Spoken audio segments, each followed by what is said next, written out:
2 Coríntios capítulo 3, a partir do verso de número 15.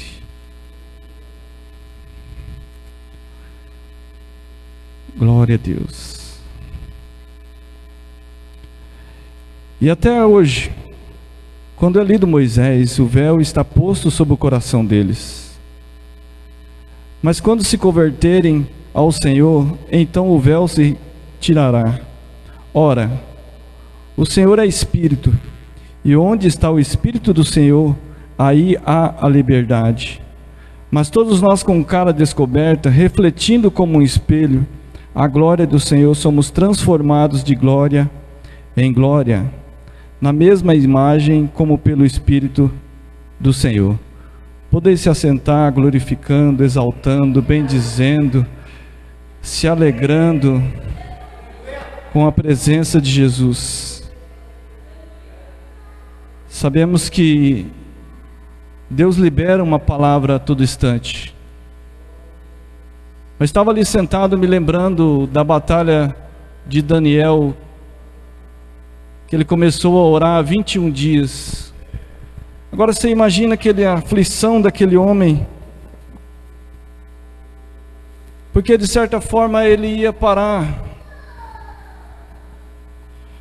e buscando ao Senhor,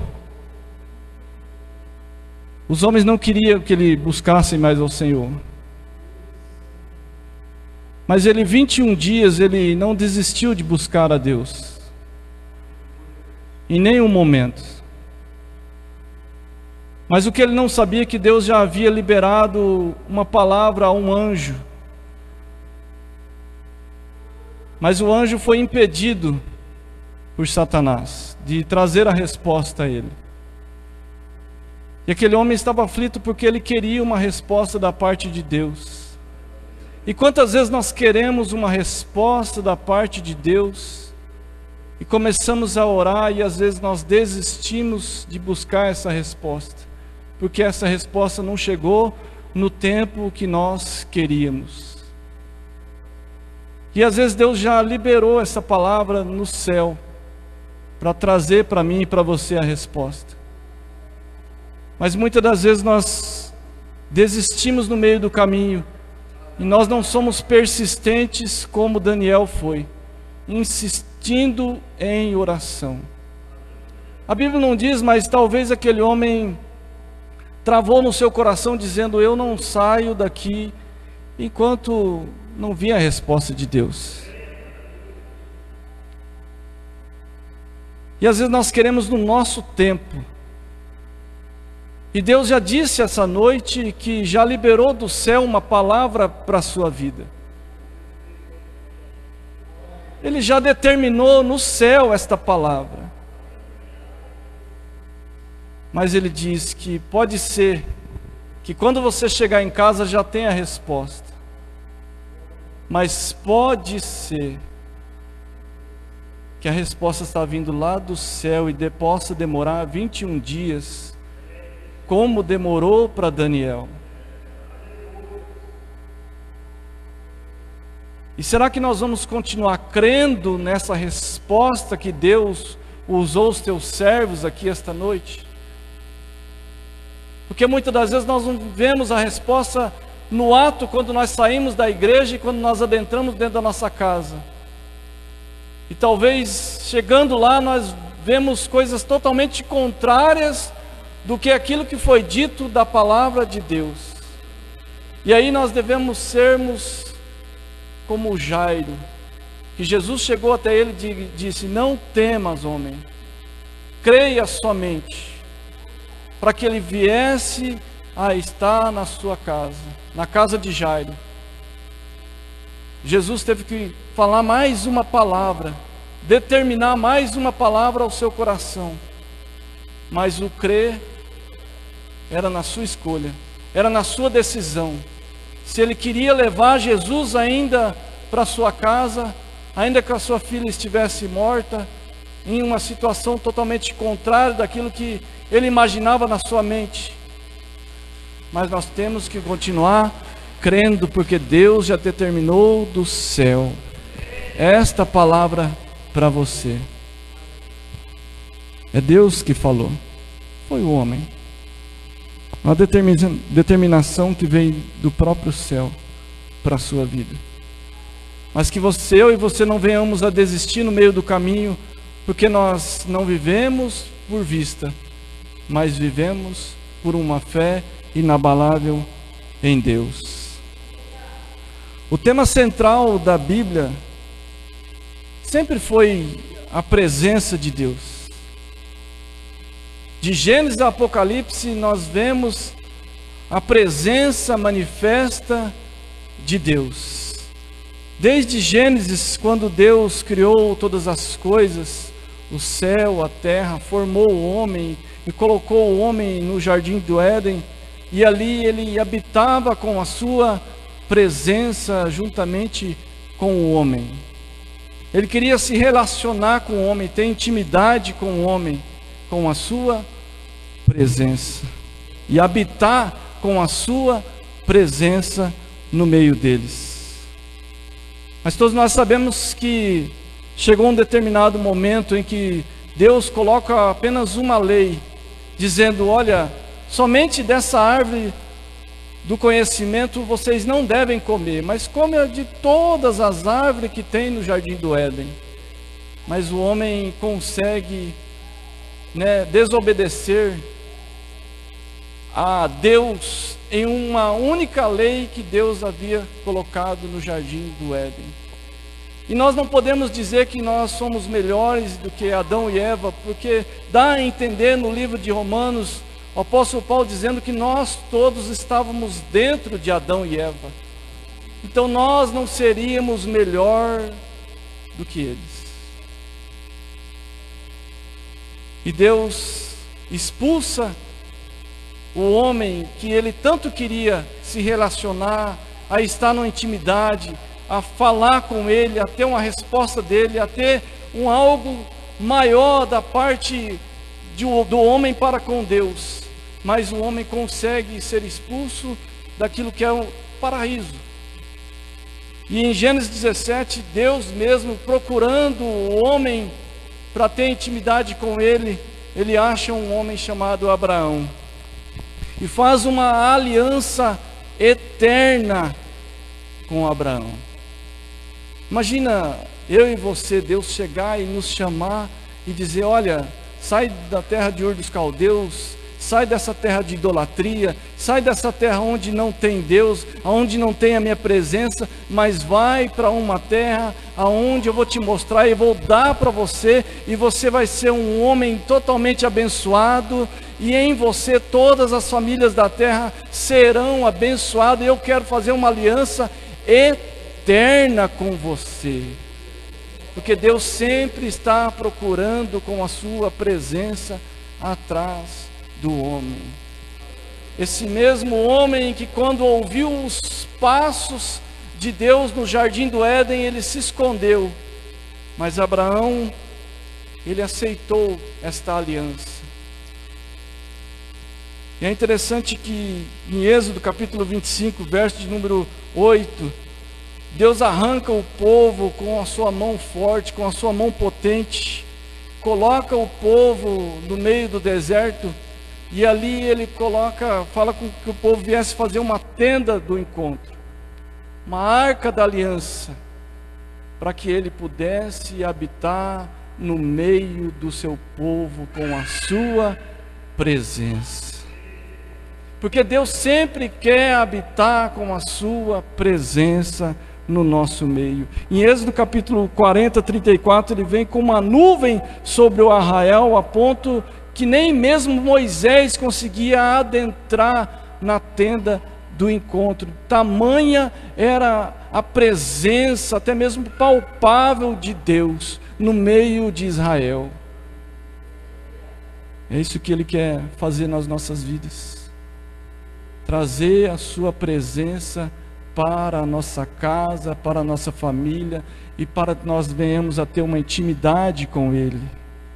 O livro de Levíticos e Números é Deus dando mandamentos sobre cada detalhe, sobre leis, sobre muitas coisas, exemplo de regra das mulheres, até mesmo sobre mofo, sobre o leproso.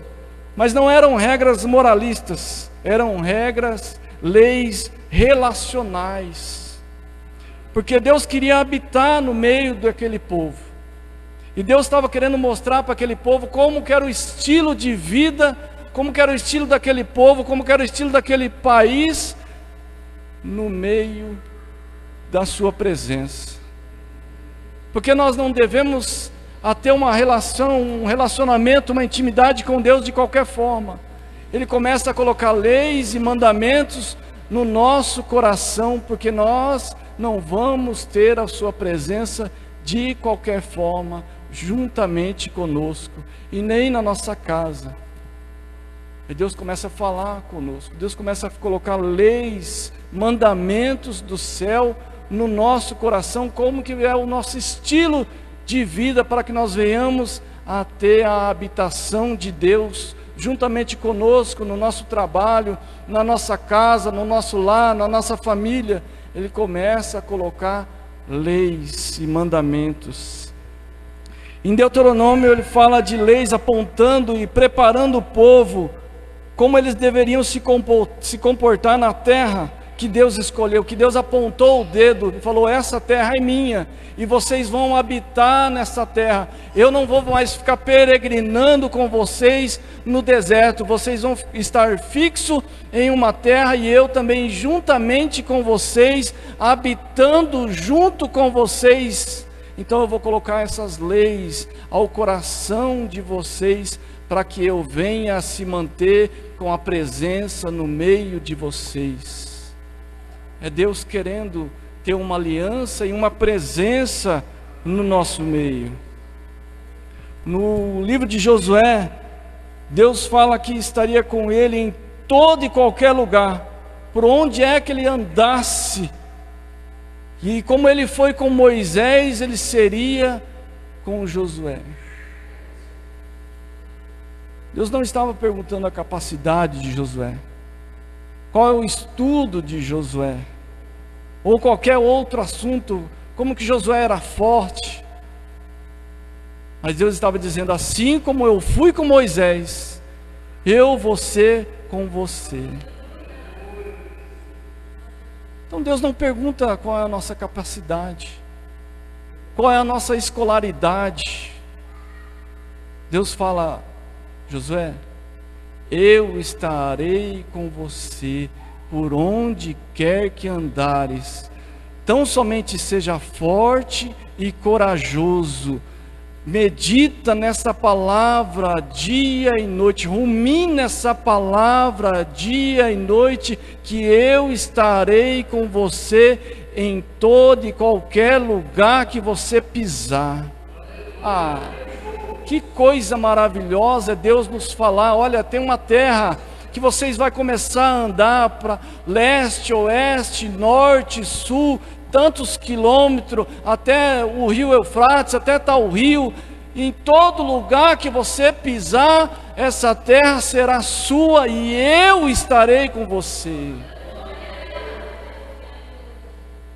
Como é bom Deus falar isso ao nosso coração, porque Deus vai nos renova o nosso coração e dá um ânimo, um up ao nosso coração, porque nós sabemos que quando nós olhamos por vista, nós sabemos que tem grandiosos homens grandes, de 2 metros ou mais de altura, para que nós venhamos a vencer. Quando nós olhamos quantas dificuldades, quantas coisas nós devemos vencer no dia a dia, mas quando nós sabemos que Deus está conosco, quando nós colocamos o nosso joelho no chão de manhã e nós dizemos: Deus, o Senhor está comigo nessa situação, nessa circunstância, grandes homens eu tenho de encontro, eu vou ter que vencer grandes coisas, mas o Senhor está comigo. E Deus fala assim: vai, porque eu estou contigo, a minha presença vai com você. Quando nós achamos que é o nosso braço, a nossa força, ou a nossa inteligência, ou até mesmo a nossa sabedoria, mas nós vamos saber que isso tudo não é nada, porque é Deus que vai na nossa frente e colocando a revelação do céu, porque Ele já logo revelou na primeira cidade como é que Josué iria vencer. Josué, não vai ser por espada, Josué, não vai ser você colocando escadas no muro, não é nenhuma forma, mas é eu instruindo você dia a dia, revelando para a sua vida como é que você vai vencer e tomar conta de toda essa terra por onde é que você andar e colocar a planta dos seus pés. Não é pela nossa sabedoria. Ainda que Deus use aquilo que é as nossas informações, mas tem lógica Josué começar a andar em volta de Jericó? Nenhuma lógica. Não é estratégia nenhuma de guerra, nem mesmo daquele tempo. É alguma estratégia como os homens chegaram lá no arraial e começou a quebrar os vasos, e aqueles homens começaram a se confundir, começar a matar um ao outro. Não é estratégia de guerra, mas é estratégia que vem do céu para a minha vida e para a sua vida. É dessa forma que Deus faz, para nos dizer que nós somos totalmente dependentes da sua graça e da sua presença no nosso meio. O livro de Juízes é o livro definido pela inconstância daquele povo. Mas o que nos chama a atenção é em Juízes 16:20, um homem chamado Sansão que perde a presença de Deus. E que terrível notícia é quando Deus diz: eu não estou mais com você. É por isso que nós devemos totalmente vigiarmos e dizer: Deus, eu quero que o Senhor esteja juntamente comigo em toda e qualquer situação, em toda e qualquer circunstância.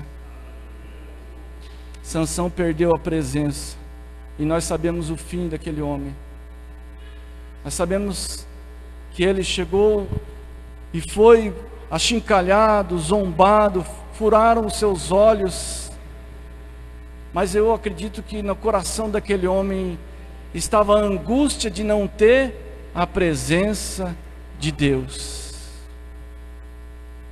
Muito pior do que ele não ter os seus olhos, muito pior do que tivessem raspado a sua cabeça, muito pior do que tivessem achincalhado, zombado, é ele olhar dentro do seu coração e ver que não tinha mais a presença que antigamente ele tinha. E é por isso que ele começa a clamar e a dizer: Deus, me traga de volta a sua presença. E o seu cabelo começa a crescer novamente. E o seu cabelo começa a crescer novamente, e ele obteve novamente as forças. Mas nós sabemos o fim dele. É por isso que nós devemos todo instante vigiar, para que essa presença não venha a se perder das nossas vidas.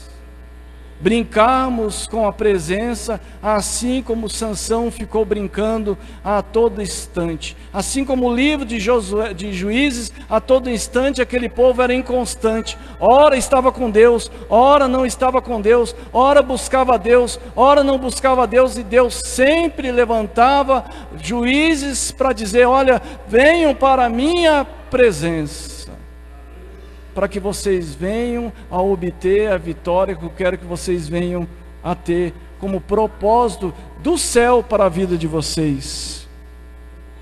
O livro de Samuel é um livro marcado por muitas guerras, mas talvez Davi, aprendendo com que Saul perdeu a sua presença,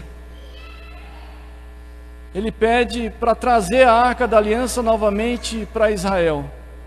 E no meio do caminho nós sabemos da história Os bois ali, eles ficam mancos, caem, a presença de Deus cai, Uzá vai lá e tenta segurar a presença de Deus, a arca da aliança, e ele é fulminado. E nós sabemos que Davi pega e fica muito triste e leva até a casa de Obed-edom.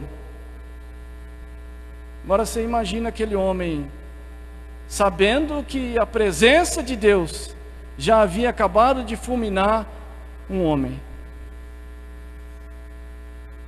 Vou trazer para dentro da minha casa. Ele abre o seu coração, ele abre a sua casa e traz a presença de Deus para dentro da sua casa. E a Bíblia nos diz que em 3 meses aquele homem começou a prosperar em tudo. Mas eu acredito, conjecturando, que aquele homem olhava para a presença e dizia: olha, se eu falava palavras torpes, eu não posso mais falar, porque a presença de Deus está aqui no nosso meio. Se eu olhava algumas coisas que não devia olhar, eu não posso mais olhar, porque a presença de Deus está ali dentro da minha casa. Se eu fazia algumas coisas que não agradavam a Deus, agora não posso mais fazer, porque a presença de Deus está na minha casa. Eu imagino esse homem olhando para sua família e tendo uma reunião e dizendo: olha, a presença de Deus de Israel está dentro da nossa casa. E aquele homem em 3 meses foi tão abençoado que foram lá falar para Davi. Foi tão nítida a prosperidade daquele homem que foi lá dizer para Davi. Davi vai lá e arranca a presença, leva para Jerusalém, e ele ficou tão impactado com a presença de Obed-edom que ele vai junto com a presença. Deixou tudo. Ele vai junto com a presença, porque o mais importante é a presença de Deus. Vai prosperar em qualquer lugar, vai multiplicar em qualquer lugar a presença de Deus, em qualquer lugar. No livro de Ruth fala sobre uma família que, movida pela necessidade, se muda para Moabe. Mas nós não podemos nos mover pela necessidade. Nós nos movemos por uma fé. Nós devemos aprender isso. Que em qualquer necessidade nossa, Deus sabe das nossas necessidades, sim, como já foi dito aqui esta noite. Mas nós nos movemos por fé. Nós devemos aprender isso, porque quando nós somos espremidos, a nossa tentação, ou o nosso primeiro passo é nós se movermos pela necessidade, e não por fé. E a Bíblia nos diz que nós não nos movemos de nenhuma forma quando nós somos necessitados de alguma coisa, porque nós sabemos que Deus sabe de toda a nossa necessidade. Essa família foi movida pela necessidade, sai da terra da presença e vai para uma terra onde não tinha o que? A presença de Deus. Vai para um lugar em que na verdade eles cultuavam outro Deus, que fica na escuridão. E ali elas perdem, Noemi e Ruth perdem os seus esposos. E eles voltam, e eu quero dizer que é a volta do arrependimento. E quando eles voltam para a presença de Deus, ali elas são prósperas pela presença de Deus. Nós não nos movemos por necessidade. De nenhuma forma nós podemos nos mover por necessidade. Quantas vezes nós oramos dizendo: Deus, o Senhor está vendo a minha necessidade. Deus, o Senhor está vendo a minha necessidade. É bem verdade que o Senhor está vendo a minha necessidade. mas eu estou me movendo conforme essa necessidade. E muitas das vezes Deus está quieto, calado, não está dizendo nada para ver o que é que nós vamos fazer, se nós vamos se mover por necessidade ou por uma fé que vem da parte dele. Porque quando Deus se cala é para que nós não venhamos a fazer nada, é esperar naquele que pode todas as coisas.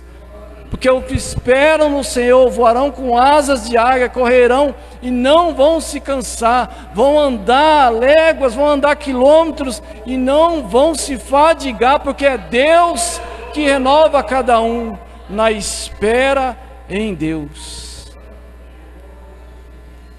O livro de Provérbios se resume em: o temor do Senhor é o princípio da sabedoria.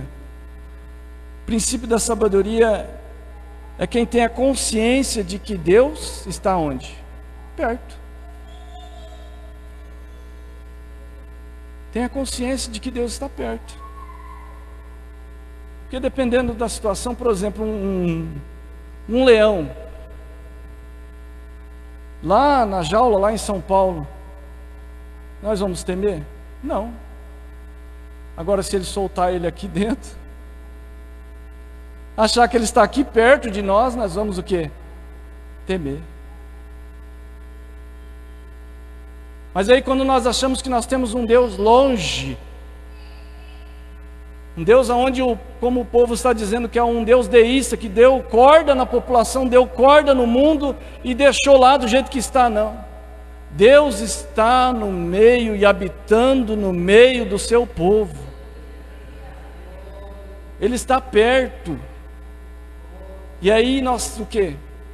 Tememos a Deus, porque a sua presença está no nosso meio, está na nossa casa, assim como nós já dizemos, está na casa de Obed-edom, está na nossa casa, para que nós venhamos a termos o fruto do Espírito cada vez mais aflorado nas nossas vidas, e Deus olhando do céu.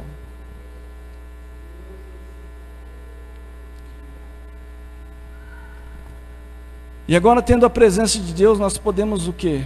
Gozar e desfrutar da sua presença. O fim supremo do homem e principal é glorificar a Deus e gozá-lo eternamente. Sabe qual que é o nosso problema? Que nós estamos se contentando com muito pouco. Nós estamos se contentando com novela, com meme, com futebol, com jogo, com videogame, com outras coisas desse mundo. Porque Deus mesmo colocou a busca pelo prazer no nosso coração. O problema é quando nós se contentamos com muito pouco, sendo que nós temos um Deus supremo que nós podemos adorá-lo e gozá-lo eternamente. E aí nós trocamos. Porque quando cada vez nós estamos distantes, nós não ligamos. Mas quanto mais você está perto, mais você vai saber que ao seu lado tem alegria e delícias perpetuamente, como tem no Salmo 16:11. Tem uma alegria e delícias perpétuas, eternas ao seu lado. E uma alegria no nosso coração. Eu tenho lido a palavra de Deus e visto que Deus muitas das vezes não promete felicidade, mas Ele promete alegria ao nosso coração. É uma alegria eterna, é uma alegria de estarmos perto de Deus, há uma alegria de termos cada vez mais a intimidade com Deus, há uma alegria quando nós temos a revelação da parte de Deus, daquilo que nós devemos fazer. Há uma plenitude, quando Josué olhava para para aquela terra e dizia: olha que terra imensa, e Deus falava assim: olha, Josué, toda a terra que você pisar, nessa distância tal, nessa distância da oeste, nessa distância no norte, nessa distância no sul, é sua, porque eu estou com você. Ah, que alegria! Porque não adianta nada você ter uma outra terra, que você pode ter terras muito maiores, mas a presença de Deus não está conosco.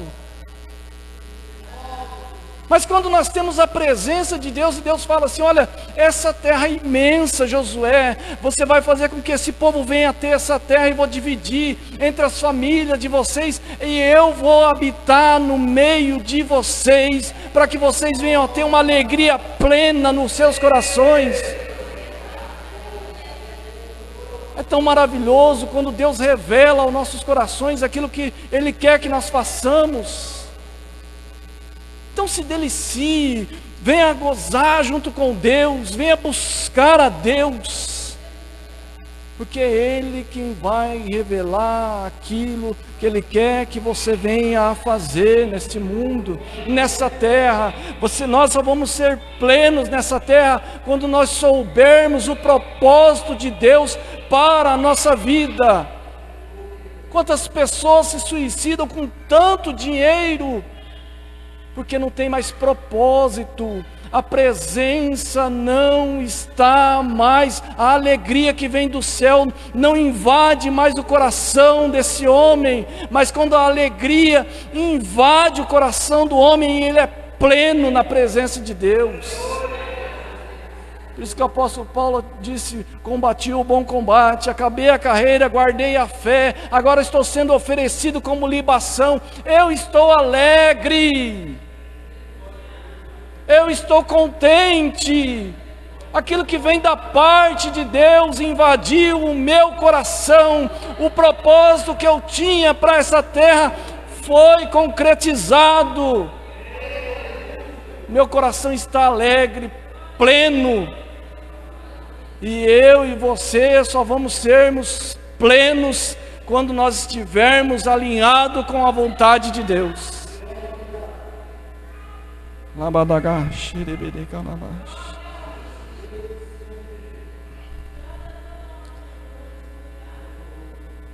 A boa notícia do Evangelho não é somente a cruz.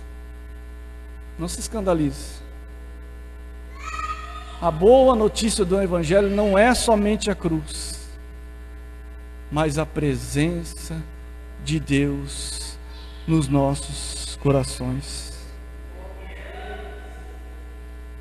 Jesus disse: olha, eu estou indo para o Pai.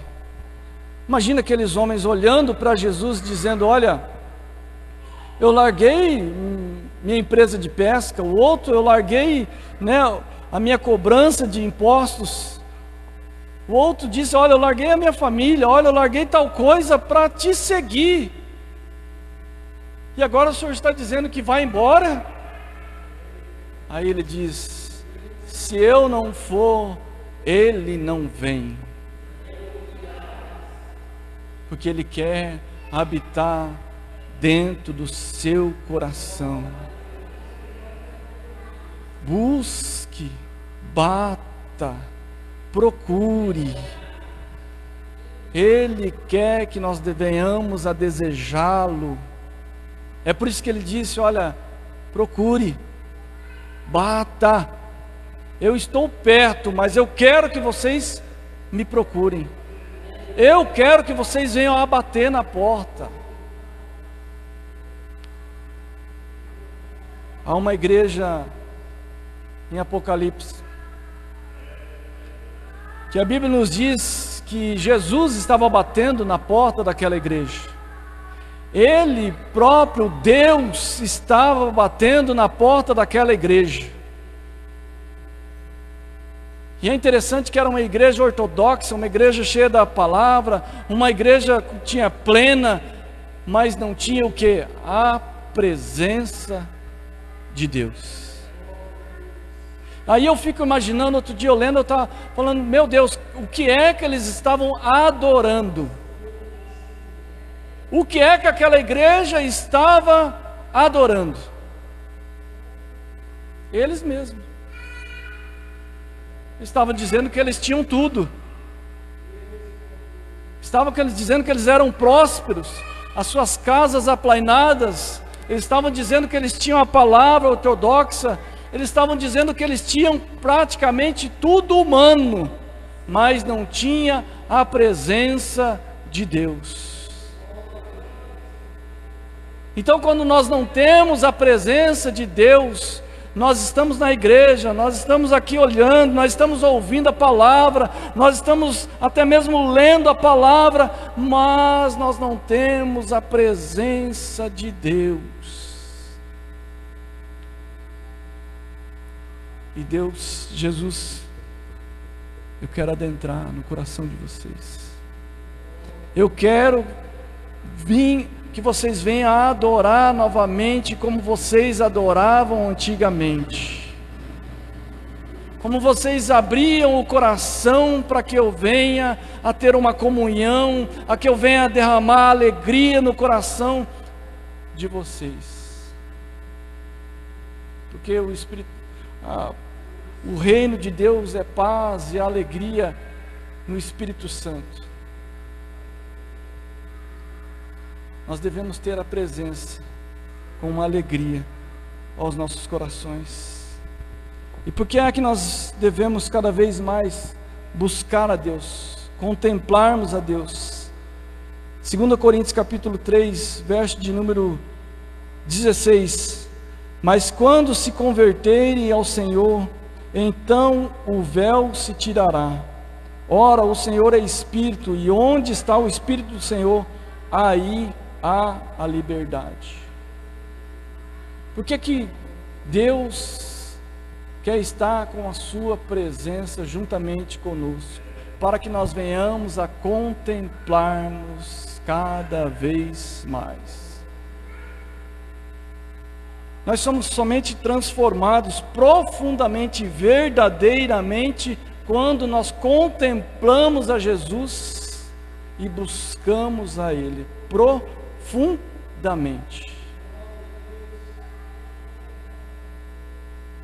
Porque o discipulado sem o contemplar a Deus é somente uma mudança de comportamento. É um adestramento. Quando nós não pregamos que você mesmo tem que buscar a Deus, contemplar a Deus, nós vamos aqui bater contra o pecado, bater contra o comportamento, mas muitas das vezes vai ser somente uma mudança, um adestramento de comportamento. Mas quando nós ensinamos a você, a eu, aos pastores, todo mundo a contemplar a Jesus, nós somos automaticamente transformados por Ele. Quando eu e você contemplar a Jesus verdadeiramente, profundamente, nós vamos sermos transformados naquilo que nós estamos contemplando. Cada vez mais nós vamos estarmos parecidos com Ele, porque nós estamos contemplando e vendo e desejando e dizendo: olha, esse aí é o perfeito. E eu quero contemplar Ele cada vez mais, e cada vez mais eu vou mudando o meu comportamento, não por um adestramento, mas por uma contemplação em Jesus. Busquemos a Deus, contemplemos a Deus, porque nós vamos sermos transformados naquilo que nós adoramos. Naquilo que nós adoramos. A Bíblia nos diz em Salmo, se eu não me engano, 115, porque os homens começam a adorar imagens e eles ficam cada vez mais parecidos com aquelas imagens, mas com atitudes que eles fazem. Qual é a atitude, qual é a contemplação que nós estamos contemplando? Se nós contemplarmos cada vez mais a Jesus, mais parecido com Ele nós vamos ficar. E quando nós contemplamos a Jesus, por isso que Lá em Gênesis, Deus chamou Adão e Eva para que eles venham a ter uma contemplação, uma intimidade, para que eles viessem o que? A revelar a Deus no mundo. E eles não conseguiram.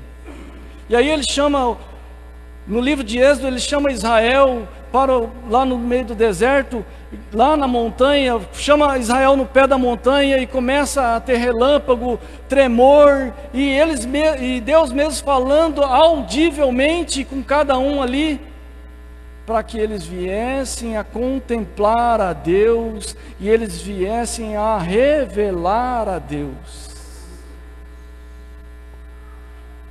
É por isso que o apóstolo Paulo foi transformado. No caminho de Damasco ele ia de uma forma com um coração duro, mas ele encontra e contempla o perfeito Jesus. E ele foi o que? Transformado de glória em glória na presença daquele que ele começou a adorar. E aí, quando não é uma mudança de comportamento, é algo que vem do coração, é algo que quando nós somos espremidos, sai voluntariamente. Nós podemos dizer que é um exemplo que Estevão fez. Estevão, ele começou a pregar e aqueles homens começaram a ranger os dentes, ficou com raiva e começou a apedrejar aquele homem. Imagine quantas pedras aquele homem começou a levar para que ele venha a falecer. Ele começou a levar pedrada na cabeça, no seu corpo inteiro, ele começou a levar achincalhamento, eles começaram a zombar da fé dele, e ele começou a olhar para cima e viu e contemplou a Jesus. E algo que não era algo preparado, algo que não era um sermão preparado à mão, saiu de dentro dele. Ele se ajoelhou e disse: Pai, perdoa eles, perdoa eles. Não foi algo preparado, algo que saiu de dentro dele, porque ele contemplava a Jesus. Aí não é algo, uma mudança de comportamento, aí não é um adestramento de comportamento, é algo que sai da sua alma, é algo que sai daquele que ele contemplou a Deus. Porque Ele quer que nós venhamos a revelar a sua presença. A Bíblia nos diz no Velho Testamento que Deus trouxe Israel para que eles viessem a ser vitoriosos, sim, mas que eles viessem a revelar a Deus através daquela nação, para que todas as outras nações viessem a olhar e dizer: olha, o Deus daquela nação é o Deus verdadeiro. E hoje não é diferente. Hoje não é diferente. A igreja tem que revelar Jesus. Mesmo quando nós somos exprimidos. O que é que sai de mim e de você quando nós somos exprimidos? Quando começa a tacar pedra em nós mesmo, sem nós termos essa justificação. Mesmo quando nós não temos culpa nenhuma, o que é que se revela em mim e em você? Quando nós levamos as pedradas da vida. Quanto mais nós contemplamos, mais nós vamos estarmos parecidos com o Rei da Glória. Nós vamos ser transformados. Eu vou ser transformados. Eu preciso ser cada vez mais transformado de glória em glória, porque Ele quer que nós venhamos a contemplar e revelar Jesus para o mundo. E Ele vai fazer. Nós contemplamos, nós olhamos, nós temos uma intimidade da madrugada, aquela intimidade de quando nós começamos a buscar a Deus no primeiro amor.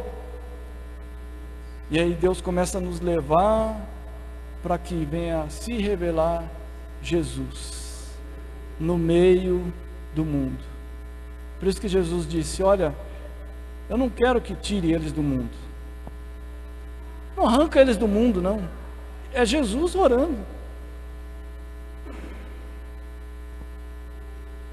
Livra eles, mas não tira eles do mundo. Porque eu preciso ser revelado através deles. E Deus quer revelar Jesus através de você. Através de você. Nós precisamos entender o propósito de Deus para as nossas vidas.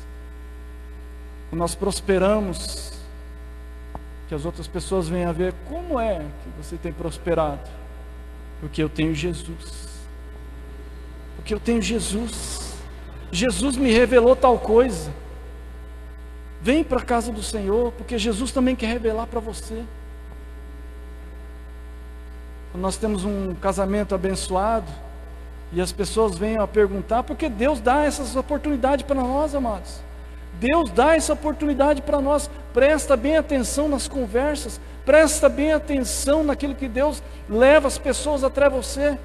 Presta bem atenção minuciosamente, porque Deus quer revelar você, Jesus, através de você. Mas muitas das vezes nós fechamos o nosso coração, os nossos ouvidos, e nós não queremos compreender. Por quê? Porque não é fácil. Não é fácil. O caminho é estreito e a porta é bem estreitinha também. Não é fácil. E muitas das vezes, se nós pudermos ficarmos quietos, nós ficamos. Porque aí quando nós nos revelamos, dizemos: não, eu sou de Jesus. As pessoas começam a olhar para nós. As pessoas começam a olhar. Cada vez a olhar os nossos comportamentos, a olhar minuciosamente os nossos comportamentos para muitas das vezes apontar. Mas cada vez mais você vai contemplando e vai ser cada vez mais fácil. Porque Ele está dentro de você e te dando força para que Ele venha se revelar através de você. Amém? Se coloquemos de pé. Não é fácil. Todos os dias nós somos levados como ovelha ao matadouro. E nós podemos dizer que é todo dia e o dia todo. E todos os dias nós temos um domínio próprio, longanimidade, benignidade. Não é fácil. Mas quando Deus se revela e coloca aos nossos corações, quando nós contemplamos Ele na parte da manhã, nós sabemos que Ele vai nos dar força, para a glória dele. Senhor, meu Deus e meu Pai, obrigado, papai querido, por este momento, Senhor, para que o Teu nome venha a ser glorificado no meio da Tua igreja, Pai. Meu Deus, é a habitação da Tua presença no nosso meio. Muito obrigado, papai querido, por essa igreja. Muito obrigado onde o Senhor escolheu a dedo, papai querido, e que o Senhor tem revelado cada vez mais pela Tua presença, meu Deus. Pai querido, muito obrigado, meu Senhor, porque cada dia nós somos transformados de glória em glória, e nós sabemos, ó Pai querido, que o Senhor mesmo vai nos revelar, assim como o Senhor revelou para Josué, e todo lugar que nós colocarmos a planta dos nossos pés, papai querido, será dado para a sua glória, ó Pai. O Senhor vai prosperar, o Senhor vai colocar, papai querido, as Tuas mãos sobre as nossas vidas, ó Pai, e a Tua presença vai se manifestar nos nossos corações, e eu creio, meu Deus, que o Senhor vai dar vitória para cada um que aqui está, da planta dos pés ao alto da cabeça, papai querido. Eu profetizo bênçãos recalcadas, sacudida e transbordante para a Tua glória, ó Pai. Em nome de Jesus, nós já Te agradecemos. Amém e amém. As palmas louvam ao Senhor.